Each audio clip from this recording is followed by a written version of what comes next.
Hello friends, welcome to counter top classics. இன்றைக்கி நம்ம சமையல் மேடையில் பாரம்பரியமான ஒரு அரிசி சாதம் தான் செய்ய போகிறோம். அது என்ன அரிசின்னு உங்களுக்கு தெரிஞ்சிருக்கும். சாம அரிசி தாங்க. இந்த சாம அரிசிக்கு வச்சு நம்ம இன்றைக்கி சிக்கன் குழம்போட வச்சு செய்ய போகிறோம். இந்த மாதிரி சாம அரிசி சாதம் சாப்பிடும்போது உடம்புக்கு ரொம்ப நல்லது.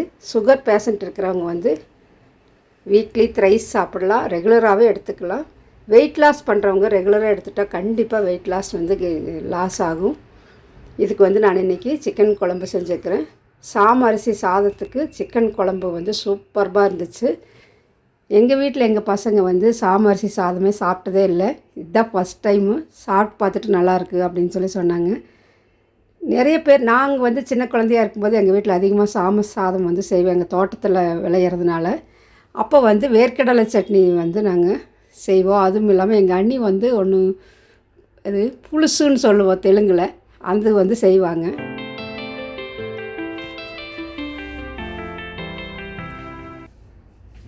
இப்போ நம்ம சாம அரிசி இந்த டம்ளரில் 1 டம்ளர் நான் எடுத்துருக்கிறேன். எது அளவு நீங்கள் அளந்து எடுத்துக்கிறீங்களோ அதில் 1 டம்ளருக்கு 3 டம்ளர் தண்ணி குக்கரில் வைக்கிற மாதிரி இருந்தால், ஓப்பன்லேயே வச்சு ஒரு பாத்திரத்தில் வச்சு வடிக்கிற மாதிரி இருந்துச்சுன்னா தண்ணி அளவு தேவையில்லை. ஓரளவுக்கு 75% வெந்த உடனே நம்ம வடிகட்டிட்டு வடிச்சிட்டு அந்த கஞ்சியை தட்டு வச்சு மூடி வச்சிட்டோம்னா அந்த சூட்லேயே நல்லா சாதம் ரெடி ஆயிரும். இப்போ நான் 1 டம்ளர் ரைஸுக்கு 3 டம்ளர் தண்ணி ஊற்றிக்கிறேன். ஊற்றி ஓப்பனில் தான் வச்சுக்கிறேன். நல்லா கொதித்து வெந்து அந்த தண்ணியெல்லாம் வத்துற வரையில் விட்டுட்டேன். இப்போ பாருங்கள், தண்ணியெல்லாம் நல்லா வற்றி வந்துருச்சு. ஓரளவுக்கு கொஞ்சம் தண்ணி இருக்குது. இப்போ நான் லிட்டு போட்டு மூடி ஸ்டவ் ஹை ஃப்ளேமில் வச்சு ஆஃப் பண்ணி விட்டுட்டேன். அந்த சூட்லேயே நல்லா பொலன்னு ஆயிடுச்சு சாதம். இப்போ சிக்கன் குழம்புக்கு இஞ்சி பூண்டு விழுது அரைச்சி வச்சுருக்கிறேன். நாங்கள் எப்போவுமே இந்த மாதிரி அரைச்சி தான் செய்வோம். மிளகாய், மல்லி, சீரகம், பட்டை, கிராம்பு, ஸ்டார் அனீஸ், பெப்பர் இதெல்லாம் போட்டு, ஏலக்காய் இதெல்லாமே போட்டு நல்லா எண்ணெயில் வறுத்து எடுத்து வச்சாச்சு. இதை அரைச்சிட்டு வந்துடலாம். இது அரைக்கிறதுக்குள்ளே வெங்காயம், இது தனியாக வெங்காயமும் கசகசா, கருவேப்பிலை இது 3 நல்லா வதக்கி, தக்காளி ஒரு தக்காளி போட்டுக்கலாம். இது வதங்கிட்டு இருக்கட்டும். அதுக்குள்ளே அந்த மசாலா அரைச்சி எடுத்துகிட்டு வந்துடலாம். இதை வதங்கின பிறகு அந்த மசாலா கூடயே இதையும் சேர்த்து நல்லா ஃபைனாக அரைச்சி எடுத்துகிட்டு வச்சுக்கலாம். எப்போவுமே நாங்கள் இந்த மாதிரி தான் வதக்கி செய்வோம். இந்த மாதிரி செய்யும்போது நாங்கள் சூப்புன்னு சொல்லிட்டு எடுத்துக்குவோம். ஒரு 80% சிக்கன் வெந்த உடனே தண்ணி மாதிரி எடுத்துக்குவோம். இப்போ ரைஸ் அந்த ஓப்பன்லேயே நம்ம வச்சது நான் அந்த சூட்லேயே லிட்டு போட்டு வச்சுருக்கிறேன். இப்போ பார்க்கலாம் பாருங்கள், நல்லா பொலன்னு தண்ணியெல்லாம் வற்றி போயிடுச்சு.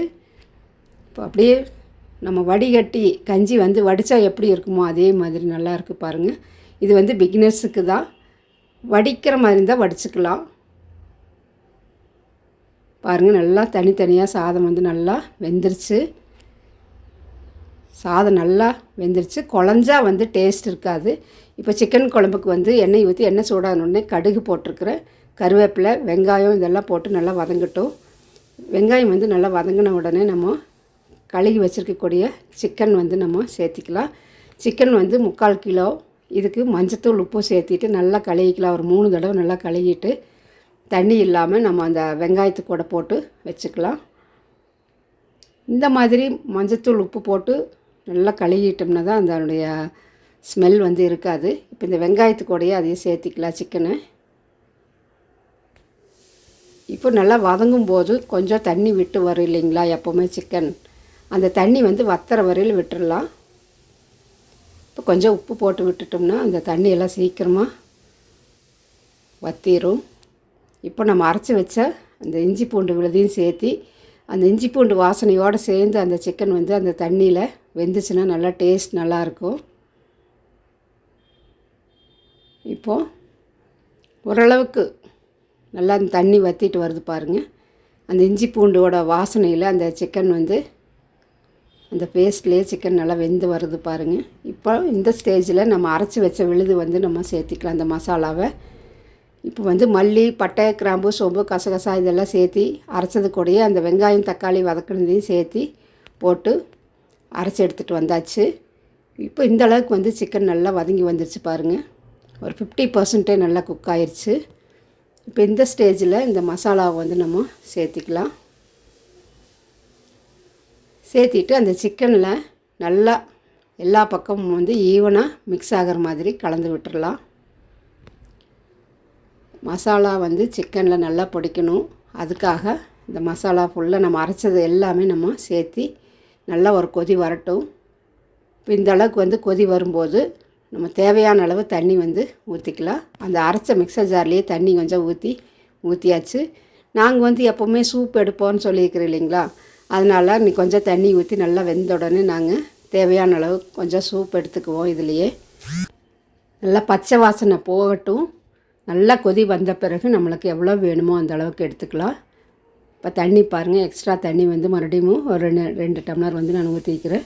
ஊற்றிட்டு உப்பு பார்த்துட்டு கலந்து லிட்டு போட்டு மூடி வச்சிடலாம். ஒரு 5 நிமிஷம் நல்லா வேகட்டும். இப்போ பச்சை வாசனை வந்து நல்லா போன பிறகு சூப்பு வந்து நாங்கள் 3 பேர் இருக்கிறோம், அதனால் 3 கப்பு எடுத்து வச்சாச்சு. இப்போ சாதம் வந்து ஹாட் பாக்ஸில் போட்டாச்சு பாருங்கள். அப்பம் கூட நல்லா பொலன்னு தான் இருக்குது சாதம். நல்லா மணமாக இருக்கும்.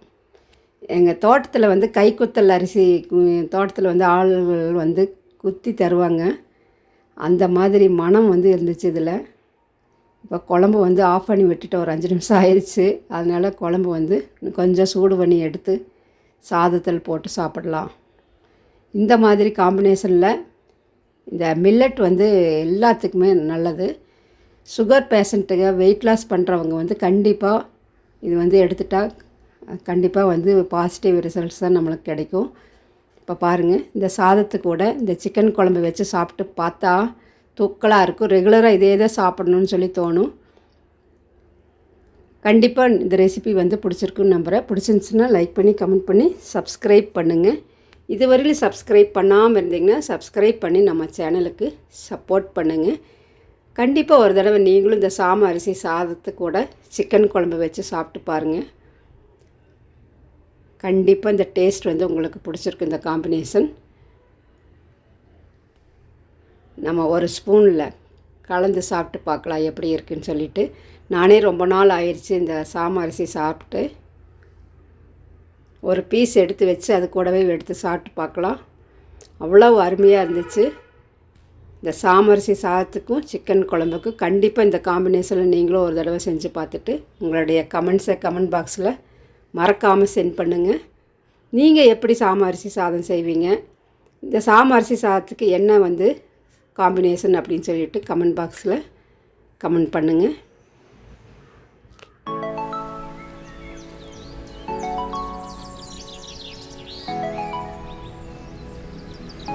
வெயிட் லாஸ் பண்ணுறவங்களுக்கு இந்த ஒரு கப்பு வந்து லஞ்சுக்கு இருந்தாலே போதும்.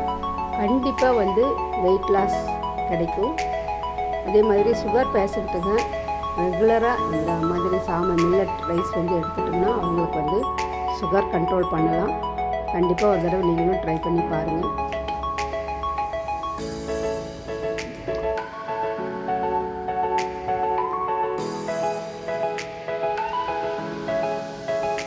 Thanks for watching.